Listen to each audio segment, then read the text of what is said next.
Las grandes transformaciones portuarias se producen por un motivo muy claro, muy evidente, que es el crecimiento de los buques que se ha producido en el último periodo. Desde la Asociación Internacional RETE hicimos este póster, que era un póster que quería ser pedagógico en el año 2006, explicando y poniendo más o menos a escala la evolución de los barcos y las necesidades que tenían en tierra, ¿no? La necesidad de espacio terrestre, ¿no? Un portacontenedores no es solo no solo atraca en un muelle, sino que necesita de grandes superficies que se cuentan a veces ahora por centenares de hectáreas, ¿no? Y por tanto las nuevas grandes terminales pues no pueden realizarse, no pueden hacerse en los viejos puertos. La respuesta de los puertos primero es tratar de adaptarse a estas nuevas condiciones del tráfico marítimo, pero muy pronto se dan cuenta de que no pueden adaptarse y necesitan construir nuevas terminales, con lo cual se va abandonando los espacios portuarios interiores. Aquí tenemos una lista relativamente completa de las necesidades que tenían los barcos en cuanto a muelles, en cuanto a calado, en cuanto a grúas y en cuanto a superficies terrestres. Los nuevos barcos de última generación, como este, que solo puede llevar 16.000 contenedores, ahora ya los hay de 18.000 y se están construyendo varios de 20.000, han cambiado la realidad de los puertos. Los grandes cruceros lo mismo, ¿no? Con unas dimensiones extraordinarias, requieren otro tipo de muelles distintos de los que nosotros conocemos en nuestros puertos, pues construidos en el año 1900 o en el año 1950. Incluso muelles construidos en los años 60 ya están quedando obsoletos, ¿no? No hablemos del tráfico de petróleo y de graneles sólidos también, que necesitan de grandes operaciones. Bien, para responder a esta problemática de los muelles abandonados, la primera experiencia que conocemos, y la primera experiencia real, interesante, y que tiene éxito, es la de San Francisco. San Francisco es el ayuntamiento el que en el año 1975-76 se plantea en varios estudios qué hacer con una gran cantidad de muelles de madera, muelles antiguos, que empiezan a estar abandonados, fundamentalmente entre el Pier 19 y el Pier 43. Entonces se plantea la primera gran reforma, que es esta reforma que se inaugura exactamente en el año 1979. Y es la primera experiencia que tenemos de transformación de un gran puerto, de los muelles de un gran puerto comercial, en actividades turísticas, en actividades urbanas, sin descuidar actividades marítimas, ¿no? Porque de este muelle ya vemos que salen las embarcaciones que van a dar paseos por la bahía. A un muelle al lado de este del Pier 39 tenemos la terminal de cruceros, etc., ¿no?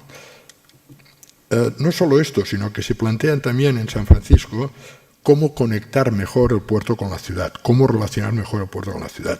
Esta calle que baja por aquí es la High Street, que acaba, como podemos ver, sin ninguna barrera, acaba en el pier que se llama High Street Pier, ¿no? Y con todos los elementos patrimoniales que se conservan en San Francisco.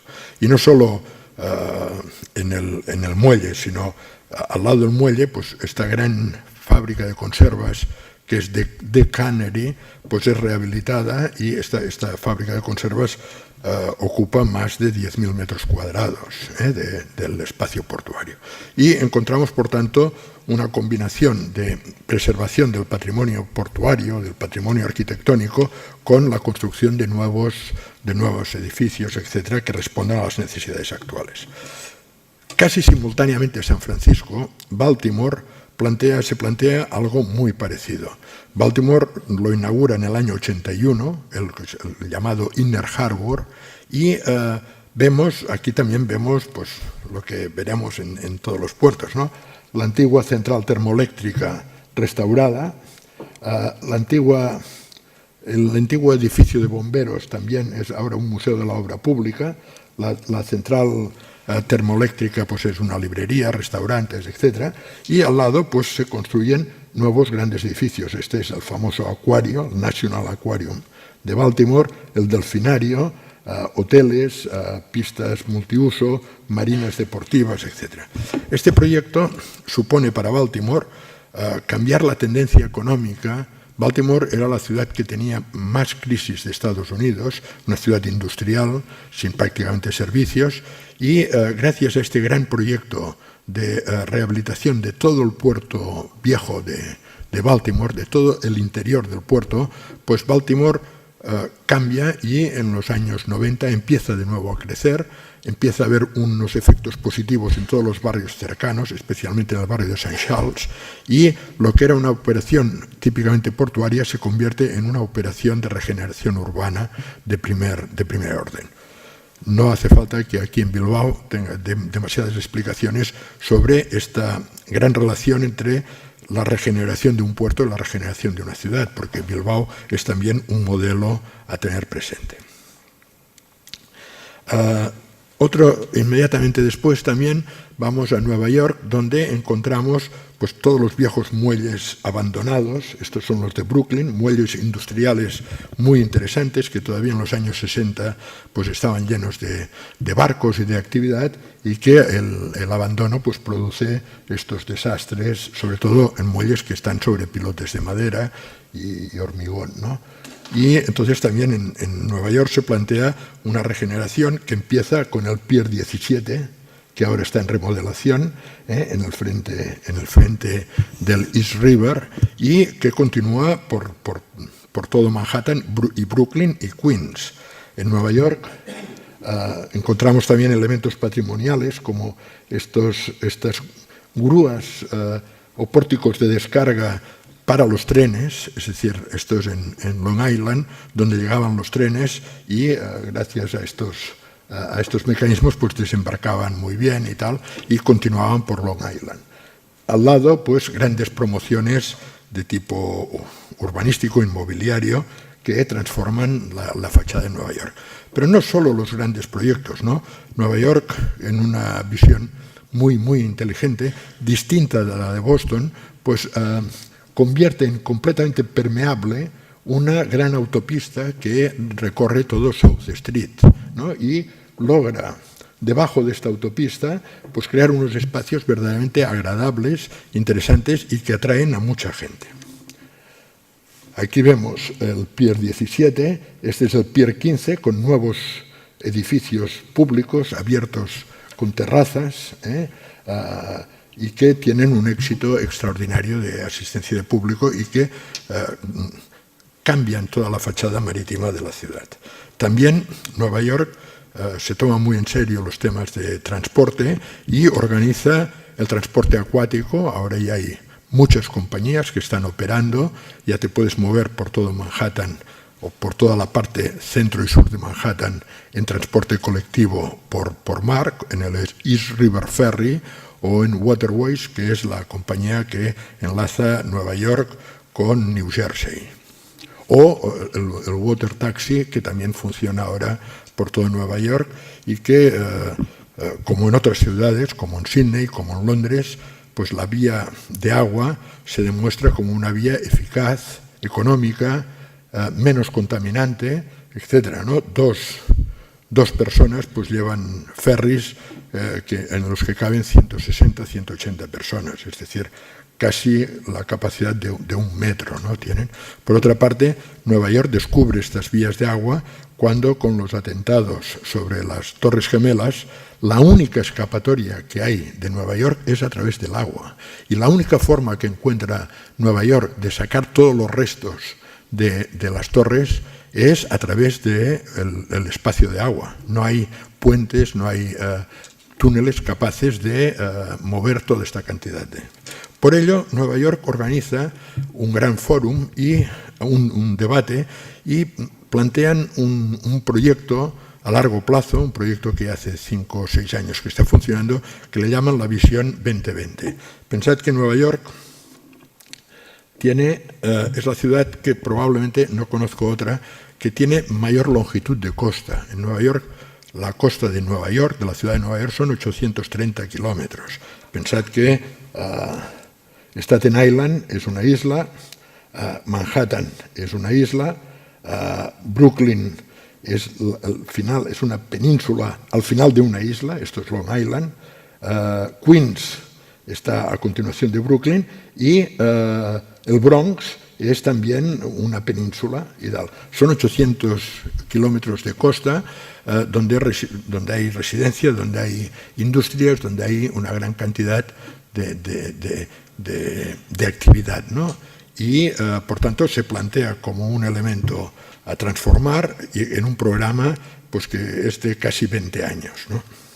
Ahora se está revisando porque la llegada de los tsunamis provocaron grandes problemas y ahora lo están completando con elementos de defensa de la costa y tal, ¿no?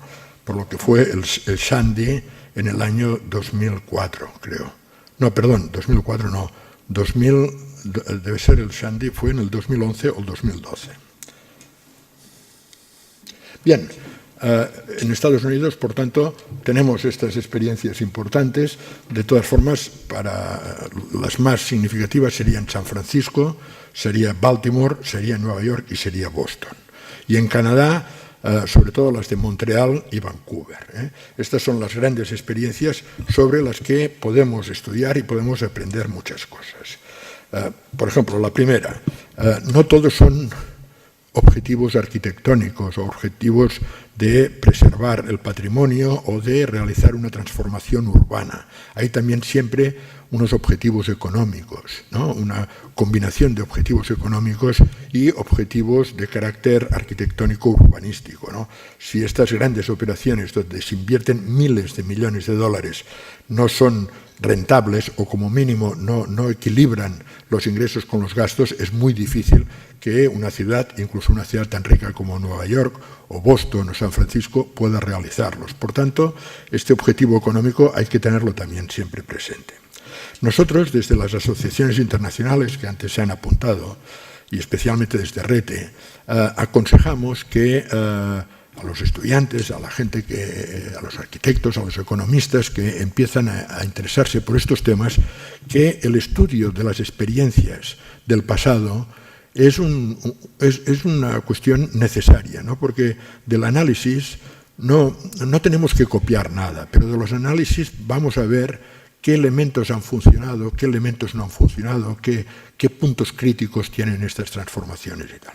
Pero para no hablar solo del pasado, hemos pensado en hoy presentar la experiencia más novedosa que existe ahora en estos momentos en América y probablemente puede ser en el mundo. Es la experiencia de La Habana. Pero para hablar de La Habana primero tenemos que hablar de otro tema, que es el Canal de Panamá. El Canal de Panamá, que se inauguró en el 1914, el 15 de agosto de 1914, con estas esclusas tan interesantes realizadas por los americanos, por los norteamericanos, que siguieron en los trabajos a los franceses, a Lesseps y todos los trabajos franceses. Estas esclusas, precisamente, que han sido importantísimas en la historia de la navegación, hoy han empezado a quedar obsoletas. Es decir, estas esclusas tienen unos límites importantes que los barcos actuales, no solo ya los mayores barcos, sino el barco mediano actual ya no pasa por estas esclusas. Y en el momento en que el canal es traspasado a Panamá, Panamá se plantea el realizar unas nuevas esclusas. Y lo hace de forma que hace prácticamente un mes se inauguraron estas nuevas esclusas. Las viejas no se cierran, pero se abre un nuevo juego de esclusas. Esta es la esclusa de agua dulce en el Atlántico, que permiten el paso de barcos muy superiores, ¿no? Pensemos que entre este espacio de agua y el lago Gatún hay una diferencia de altura de 27 metros, ¿no? Y entonces las tres tinas de las esclusas tienen que superar esta gran altura entre el lago Gatún y el Atlántico y el Pacífico. Atlántico y Pacífico están al mismo nivel, pero para evitar hacer un canal a nivel de tierra, que era lo que intentaron los franceses y no pudieron, se ha tenido que hacer este sistema de esclusas. Este sistema de esclusas permite que los barcos pues, pasen de 290 metros de eslora a 366, con lo cual ya pasan los grandes barcos tanto de crucero, no los mayores, pero sí los grandes de crucero, de granel y sobre todo de contenedores, y sobre todo se pasa de un calado de 12 metros a 15 metros, ¿no? El puerto a contenedores mayor en la actualidad se va a los 16 metros y medio, que son estos grandes que hemos visto, pero de estos hay 20 o 15 y tal, y en cambio hay centenares de portacontenedores que continuarán funcionando durante muchos años, que se van a estos 15 metros de calado. Bien, ¿qué pasa con esto? Pues esto sucede que en todo Centroamérica, en todo el Caribe y en la parte del Pacífico de Latinoamérica no hay ningún puerto que pueda recibir a los nuevos barcos que están pasando en estos momentos por el canal. Y todos se están planteando acelerar el proceso que hablábamos antes, construir nuevas terminales abandonando viejos espacios. Esto sucede especialmente en La Habana. La Habana, que es una bahía extraordinaria, como veremos después, traslada sus actividades portuarias a Mariel, que se encuentra a 42 kilómetros por mar y 52 por la autopista del interior, y abandona su viejo puerto, o está abandonando. De momento se han trasladado los contenedores, se han trasladado algunos graneles, y entonces está quedando una bahía que, como vemos muy así por encima, es una bahía urbana, pues con unas características extraordinarias. Solo las bahías de San Francisco o el fiordo de Oslo o la bahía de Sídney tiene estas características de un espacio de agua interior a la ciudad, ¿no? Esta diapositiva no está a escala. En La Habana, desde la entrada hasta aquí hay unos 7 kilómetros. En San Francisco, desde este punto interior de la bahía hasta este de aquí hay 150 kilómetros, es decir, no está a escala, pero sí nos da idea de lo que son estas bahías urbanas que llevan el agua al interior de las ciudades, ¿no? Entonces toda la ciudad tiene una fachada marítima importante. Esta es la fotografía aérea de la bahía de La Habana. Es una bahía que, como vemos, tiene un canal de entrada. No me funciona muy bien esto, pero bueno. Hay un canal de entrada, y la limitación de este canal de entrada, que tiene un túnel submarino, hace que un túnel submarino que comunica La Habana Vieja con la parte de La Habana Este túnel submarino limita el calado a 11 metros, con lo cual desde la ciudad se empezaron a dar cuenta, desde la ciudad y desde el gobierno de Cuba, que esta bahía iba a quedar absolutamente obsoleta para el tráfico marítimo moderno, y se plantearon este traslado a la ciudad de Mariel. La Habana es uno de los puertos históricos y uno de los puertos más interesantes del mundo. La Habana se fundó en el año 1519, por tanto dentro de 3 años se cumplirán 500 años, y durante muchos años ha sido el principal puerto de América.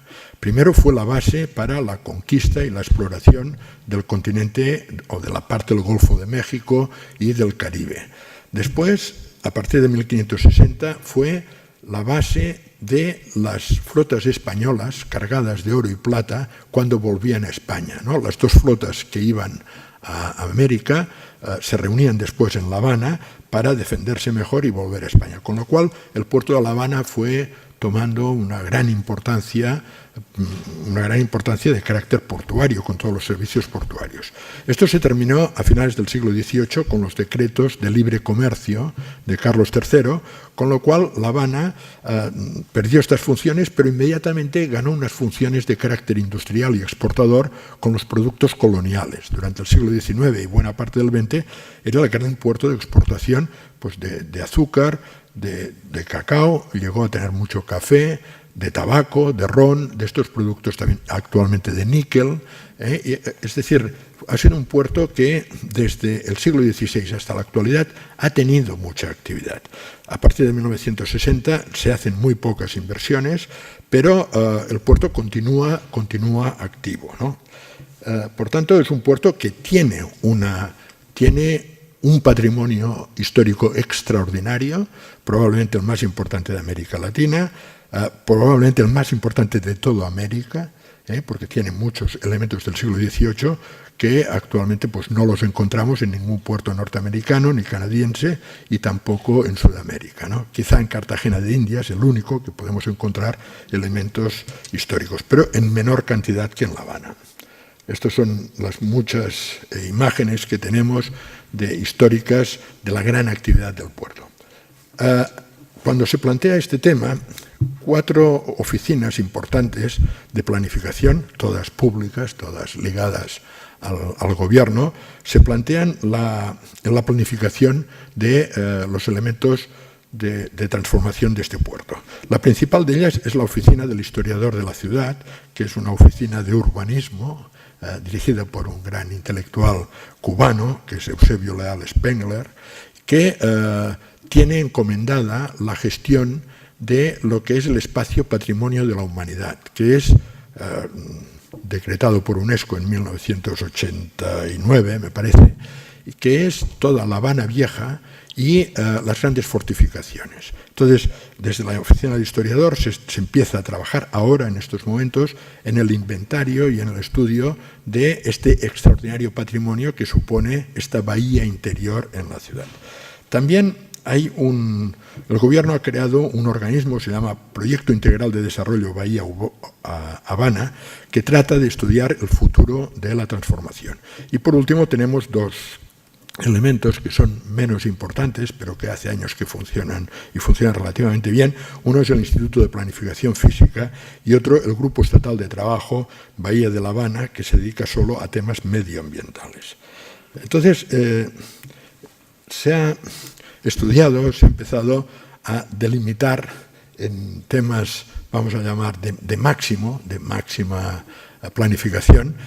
Todos se han agrupado estos 4 elementos y se ha hecho esta delimitación, que es una delimitación que podemos ver que pues, es de 4.800 hectáreas, ¿no? Es una delimitación que implica pues, tener toda La Habana Vieja en el interior, la población de regla y también la desembocadura de los ríos, esto lo han hecho los de medio ambiente, o las grandes zonas industriales, la refinería que veremos, o toda esta zona de aquí que está prácticamente sin urbanizar, ¿no?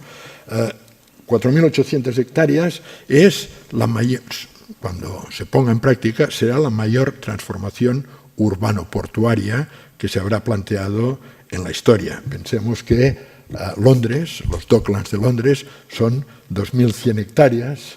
Liverpool empezó siendo 380 hectáreas, el Albert Docks, y terminó siendo 900. Buenos Aires, Puerto Madero en Buenos Aires, son 170 hectáreas. Puerto Maravilla, que es lo que ahora está en transformación para los Juegos Olímpicos, son 400 hectáreas, y en La Habana se plantean un tema de 4.800 hectáreas. 4.800 hectáreas no es el puerto, incluye pues, los núcleos urbanos, la ciudad de La Habana Vieja, donde viven 60.000 personas, o Regla, donde viven 30.000, o Casablanca, o la refinería y tal. Estrictamente portuario estaríamos hablando de en torno a algo menos de 1.000 hectáreas, ¿no? Las 4.000 también incluyen las 550 de la bahía, etc. Pero estamos hablando de un entorno portuario realmente importante. Importante porque pues Liverpool o Londres ha tardado 30 años en culminar su reforma, ¿no? La Habana, pues yendo bien las cosas, yendo más rápido de lo que van en la actualidad, pues puede tardar 40 o 50 años en hacer esta transformación. Por tanto, estamos delante de un plan de urbanismo que es un desafío, en primer lugar, para la gente de La Habana, pero también para todos los técnicos y todos los arquitectos, urbanistas, etcétera, a nivel internacional. Aquí va a haber trabajo, si se hace bien y se hace de forma abierta, pues va a haber trabajo durante 30 o 40 años para muchas profesiones, desde planificadores a trabajadores manuales, ¿no? Porque La Habana es una ciudad extraordinaria, pero que por las características de su economía, pues tiene limitaciones serias en cuanto a formación profesional. No hay técnicos en electrónica, no existen puertos deportivos, ¿no? En todo Cuba hay 60 amarres, y muy controlados por el gobierno para que no haya problemas de gente que ha intentado a veces pues asaltar las barcas para irse a Miami y tal. Entonces, ¿qué quiere decir esto? Pues que les falta no solo experiencia, sino que también les falta todo tipo de profesiones. Y por tanto, se está planteando aquí una cuestión de futuro realmente importante, un desafío realmente importante. Solo en lo que es La Habana Vieja, la oficina del historiador de la ciudad ya ha empezado a estudiar qué dedicar, qué hacer con los distintos muelles. Y no solo qué hacer, podemos ver que hay desde paseos marítimos a hoteles, a centros comerciales, a centros culturales, a gimnasios, etcétera, ¿no? Es un espacio que debe tener, pues, el que está marcado aquí debe tener unos 2 kilómetros, y que es un espacio típicamente portuario. No solo se plantea la transformación, sino que empieza a tener unas experiencias. Por ejemplo, este edificio, que es la antigua aduana, ha sido restaurado, ahora es la terminal de cruceros y de megayates, y está en el centro de La Habana, es decir, aquí no se ve bien, pero está la Cámara de Comercio, el edificio azul que está aquí debajo, en la derecha, es el antiguo club náutico, y tenemos la Plaza de San Francisco, es decir, es el corazón de La Habana Vieja, donde tenemos todos estos edificios portuarios extraordinarios. Ya una parte de la fachada marítima ha sido restaurada y ya empezamos a ver también lugares pues, con un atractivo turístico y urbano realmente importante. Esto es una pequeñísima parte. Entonces, para terminar la charla, voy a exponer 15 elementos, no voy a exponer los 15 porque sería muy pesado, ¿no? Y tal, de que conforman el paisaje portuario, el paisaje industrial y portuario actual de La Habana, y que serían los elementos a transformar en el próximo periodo, ¿no? En primer lugar, vemos este edificio construido en el año 1914 por técnicos y empresas norteamericanas que entonces tenían un peso muy importante en La Habana y que constituye un ejemplo de arquitectura portuaria interesante en la época. El principal patrimonio, como veremos, de La Habana, del puerto de La Habana, el más extenso, es todo lo construido entre el año 1900, que es el año de la independencia, 1898, y hacia 1930, que cuando llega la gran crisis económica, pues se para todo este gran proceso inversor que vive La Habana. Uno de los edificios de arquitectura portuaria e industrial más interesantes del mundo es este edificio que fue los Almacenes San José. Es un edificio de estructura de hierro y vidrio, construido en el año 1881.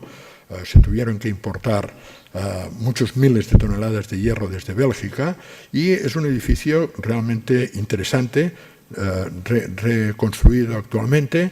Es un centro comercial artesanal y verdaderamente es un ejemplo también de la capacidad de algunos técnicos de La Habana para reconvertir y reutilizar edificios emblemáticos, no solo de La Habana. En toda América no hay ningún edificio de estas características, de esta categoría industrial como este, ¿no?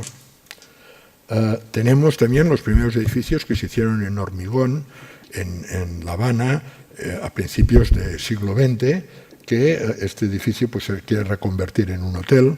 Son edificios abandonados, que están realmente mal de conservación, pero que conservan lo que sucede con casi todos los edificios portuarios. Es decir, son edificios muy sólidos, con unas estructuras que permiten que pueda haber grandes pesos en sus pisos, ¿no? Porque para esto fueron construidos, y después tienen otra ventaja extraordinaria que la encontramos en todo el mundo, y que son edificios exentos de divisiones, ¿no? Con lo cual tú puedes tú tienes una estructura en realidad, ¿no? Tienes una estructura y unas paredes, y pues haciendo las divisiones que corresponda puedes hacer desde loft, desde apartamentos, a hoteles, a gimnasios, a centros, a lo que quieras, ¿no?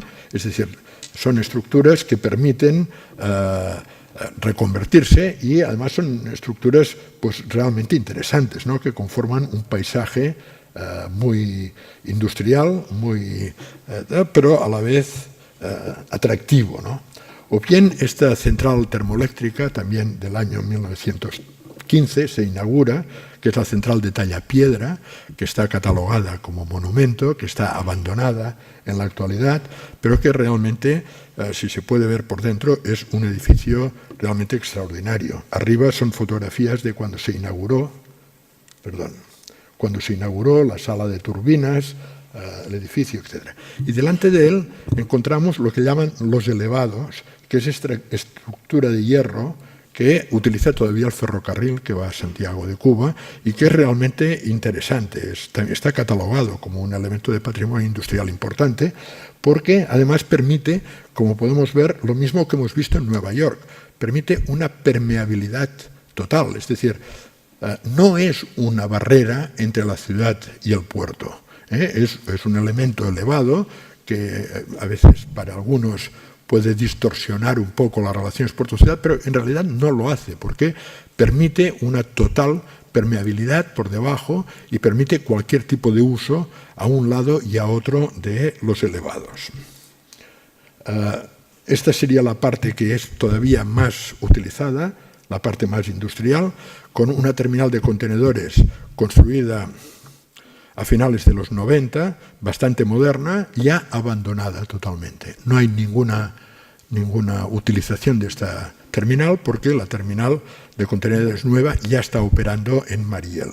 Entonces tenemos una extensión de 18 hectáreas, es el muelle más moderno de La Habana, con 450 metros de muelle, que permitiría la llegada de grandes cruceros, de ferries o cualquier otro tipo de embarcación, ¿no? Entonces, estos elementos también son importantes, o bien las centrales térmicas que están funcionando ahora, como esta, que es la de Regla, con edificios industriales interesantes, abandonados también, como los de la izquierda, que permitirían a la población de Regla, que está enfrente de La Habana y que ha sido una población portuaria tradicional importante.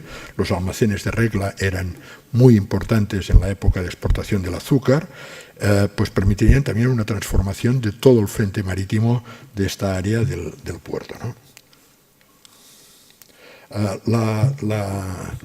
Esta es la refinería Ñico López. ¿Se ha abierto o lo he abierto yo? No. La refinería Ñico López, que es una refinería construida en el año 56, que no se ha renovado técnicamente desde entonces, y que es un elemento contaminador realmente extraordinario. O sea, contamina el agua de la bahía, contamina el suelo y contamina el aire de La Habana, ¿no? Pero tenían proyectos de abrir una nueva refinería en Matanzas, pero desde la crisis del petróleo, la crisis de los precios de petróleo, pues no tienen capacidad y se ha abandonado este proyecto de Matanzas, con lo cual es un elemento que queda allí, ocupa 350 hectáreas, es decir, exactamente lo mismo que La Habana Vieja, y sería un gran espacio de nueva construcción en el futuro, pero de momento está paralizado. O sea que también el proyecto tiene inconvenientes y problemas a resolver. Un tema sumamente interesante es la población de Casablanca, que está enfrente de de Regla y de La Habana Vieja, que es donde hay los talleres de reparación naval y que podrían jugar un papel importante si en el futuro se desarrollan los ferries y los cruceros en La Habana, ¿no? Están muy abandonados porque la flota de Cuba es una flota muy, muy pequeña, pero tienen todavía una estructura que permitiría rehabilitar y revitalizar estos talleres, que serían imprescindibles en un proyecto de visión a largo plazo, es decir, de mantenimiento de actividades industriales dentro del puerto de La Habana, que sean compatibles pues, con los ferries, con los cruceros, con las marinas deportivas, con los hoteles, etc. Esta es la parte todavía también de Casablanca. Veis que es una población de pescadores, era inicialmente de pescadores y de estibadores, que está enfrente de La Habana. Es un lugar que no lo aprecian mucho porque hay que ir en ferry constantemente a La Habana, pero que es un lugar excepcional, ¿no? Una población en una colina donde se ve perfectamente toda la bahía y donde tenemos elementos muy interesantes. El principal de ellos, este de aquí arriba, que es el Instituto Meteorológico Cubano, también un edificio del año 1920 muy interesante. Y por último, en esta rápida visión, tenemos el faro del Morro, el faro construido por España en el año 1847-48, que tiene una importancia, es el símbolo de La Habana. No solo es el símbolo de La Habana, es el símbolo también político. Cuando atacaron los ingleses, pues izaron la bandera en esta zona, no había el faro en el siglo XVIII, y la independencia de Cuba se celebró en este lugar, es decir, cuando aquí allí se levanta la bandera nacional de Cuba, ¿no? Sea inglesa, sea española, o sea desde 1898, no de 1898, desde 1902, porque durante 4 años Cuba fue un protectorado norteamericano, como lo es ahora todavía Puerto Rico, ¿no? Estos elementos conforman un patrimonio portuario en el que tenemos dos grandes cuestiones del siglo XIX. Tenemos un gran patrimonio de las 3 primeras décadas del siglo XX, con una fotografía del año 1921 arriba. Tenemos zonas ocupadas por industrias, por actividades portuarias actuales, con tendencia a desaparecer, a irlas trasladando a Mariel. Por ejemplo, toda esta zona de silos es de graneles sólidos, y los principales barcos de graneles sólidos, que son los barcos económicos para hacer el transporte de graneles sólidos, ya no pueden entrar en el puerto de La Habana, ¿no? O entran a media carga, con lo cual pues todo complica los precios, los costes de producción, etcétera, y por tanto la tendencia lógica es ir muy pronto a Mariel, ¿no? Tenemos de terminales ya abandonadas, como la de contenedores, y tenemos, en definitiva, todo el tema de construcción naval. Bien, todos estos elementos, según todas las cartas de UNESCO, y especialmente pues, la de Patrimonio Industrial, siempre recomiendan lo mismo, ¿no? Es un patrimonio que debe ser estudiado, se debe enseñar su historia, se debe investigar su propósito y su importancia para darlo a conocer, y los elementos más característicos y significativos deben catalogarse, protegerse y mantenerse. Por tanto, tenemos ya un primer problema que los propios responsables de La Habana no son muy conscientes, ¿no? Han empezado la rehabilitación sin estudiar a fondo este proceso. Y es uno de los principios básicos de arqueología industrial y de protección del patrimonio, que no se puede proteger bien, ni reutilizar, ni restaurar aquello que no conoces en profundidad, ¿no? Por tanto, la primera cuestión que tendríamos que plantearnos, la primera tarea de este extraordinario patrimonio, que ya repito, no existe en ningún otro puerto de América y que necesitará 30 o 40 o 50 años para reutilizarse en el futuro, y por tanto será un tema, creo que de discusión y de interés y de trabajo para mucha gente en las próximas décadas. Pues lo primero que hay que hacer es estudiarlo, conocerlo bien, cosa que no sabemos. Hemos empezado, la Oficina del Historiador está haciendo un atlas de patrimonio del puerto, pero lo primero es estudiarlo, segundo, inventariarlo, saber qué hay, tercero, difundirlo a nivel nacional e internacional y preservarlo. Y, posteriormente, una vez hecho esto, pues empezar a restaurarlo y reutilizarlo. Estos son los elementos de futuro. Estos elementos son importantes porque sin estos elementos ha empezado este año a haber un turismo masivo, incluso de cruceros, ¿no? Este es el anuncio que apareció en la prensa durante todo el invierno pasado y que anunciaba que a partir del mes de febrero de este año la primera línea de cruceros tocaría La Habana. Pero no solo haría escala en La Habana. Esta línea de MSC, que opera con el crucero Ópera, esta línea empieza el recorrido por el Caribe y lo termina en La Habana, lo cual quiere decir que La Habana se convierte en el puerto base de esta línea. Ser puerto base es muy, muy importante, mucho más que puerto de escala, porque como puerto base, pues los turistas que van al crucero llegan 3 días antes o se van 3 días después, y después desde La Habana hay que suministrar algunas cosas, ¿no?, que se le acaban al crucero, aunque lo suministran sobre todo de Estados Unidos, y empieza a haber un movimiento en torno a la economía de los cruceros realmente interesante. Hasta el punto de que hace muy poco, hace 2 meses, se abrió otra línea de cruceros, esta vez por parte de una compañía norteamericana, por parte de Carnival. Cosa extraordinaria, porque Estados Unidos todavía no ha levantado el embargo a Cuba y todavía hay restricciones para el turismo norteamericano. Y en cambio, vas a La Habana Vieja está tomada por turistas norteamericanos desde hace un año, ¿no? En todas partes, incluso ya empieza a dar pereza a pasear por La Habana Vieja y hay que ir a Vedado o a Miramar, a los bares, a los restaurantes y tal, porque los de La Habana Vieja ya se han convertido en un centro de atracción de Norteamérica verdaderamente importante. Por tanto, estamos en una situación en estos momentos en que hay una gran oportunidad. Comienzan unos tímidos estudios de gente que no ha salido de La Habana y que no conoce ninguna experiencia internacional. Empiezan a ser conscientes que tienen entre manos un proyecto que puede ser un proyecto para 50 años de inversiones internacionales, de inversiones cubanas, y que para ello van a necesitar todo tipo de ayuda y de cooperación. Y a la vez que empieza esta conciencia, empiezan a llegar ya masivamente el turismo, con algunas destrucciones, con algunos problemas y tal, porque empieza a haber una cierta incompatibilidad entre lo obsoleto de las instalaciones y el uso que se le está dando, ¿no? Por tanto, estamos viviendo una situación contradictoria, pero sumamente interesante para los próximos años. Nada más.